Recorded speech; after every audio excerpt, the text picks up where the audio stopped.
السلام عليكم ورحمة الله وبركاته.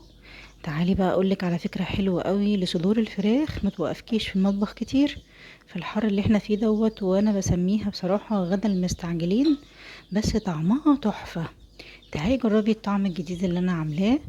النهاردة جايبين صدور، مقطعها سميك شوية، هنعمل فيها فتحات زي ما انت شايفة بالشكل دوت، لان الصدر سميك، وبالتالي علشان كمان ادخل الخلطة اللي انا هعملها فيه. انا مش هتبل الفراخ واركنها، فعلشان كده بعمل لها الفتحات ديت علشان الخلطة بتاعتي الحلوة قوي اللي هقولك عليها تخش جواها. انا لسه جايبة الفراخ طبعا فريش، يبقى طعمها احلى. هتبلها يا دوبك بس بفلفل اسود وملح، اللي هي ابسط تتبيلة ممكن تعرفيها اصلا.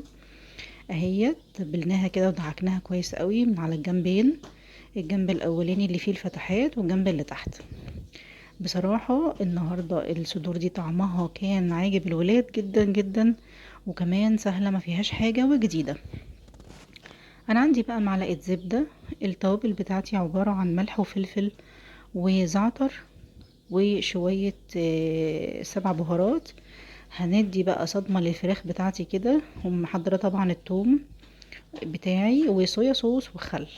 الخلطة دي كلها مع بعضها كده، وطبعا هقولك عن المكون بقى النهاردة اللي هنعمله.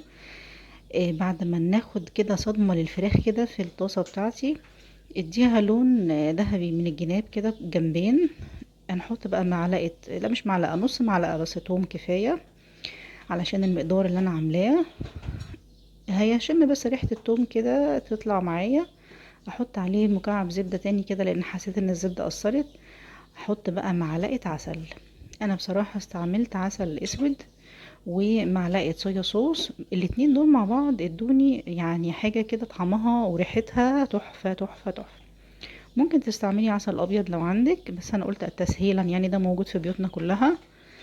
تعالي بقى شوفي الخلطة دي كده مع بعضها مع الزعتر والثوم والزبدة، حاجة كده يعني صوص. اولا لونه غامق سنة مش غامق قوي، وادتني ريحة حلوة قوي قوي. الولاد جم يقولوا لي مامي بتعملي ايه. تعالي بقى نشوف كمان عملنا جنبيها شوية رز بسيط جدا جدا. ورقتين لورا، 2 حبهان، 2 قرنفل او 3 قرنفل، ومكعب مرقة دجاج، وربع او نص معلقة كاري. تعالي كده شوحيهم في شوية زبدة وزيت لحد ما تشم ريحتهم بس طالعة كده. وبعدين حطي عليهم بقى الرز يتشوح او يسخن، ياخد بقى يعني تقليبة كده ولا تقليبتين. انا عاملة رز مصري عادي خالص، او ممكن برضو تعمليها بالبسمتي تبقى حلوة. وبعدين هيسخن معانا الرز ونحط عليه مقدار المية بتاعته ونسيبه يستوي. بعد ما طلعت بقى ريحتها تحفة، انا حطيت لها شوية مية وسبتها تستوي براحتها خالص الفراخ. طبعا صدور فمش هتاخد وقت طويل، والصدر كمان انا مقطعاه يعني مش هاخد على النار كتير، فما قعدتش اساسا نص ساعة في المطبخ. النتيجة تحفة من جوه الفراخ، طعمها حلو وشاربة قوي من الصويا صوص مع العسل اللي هي سويت اند ساور. حاجة كده جديدة وجربيها. الف هنا.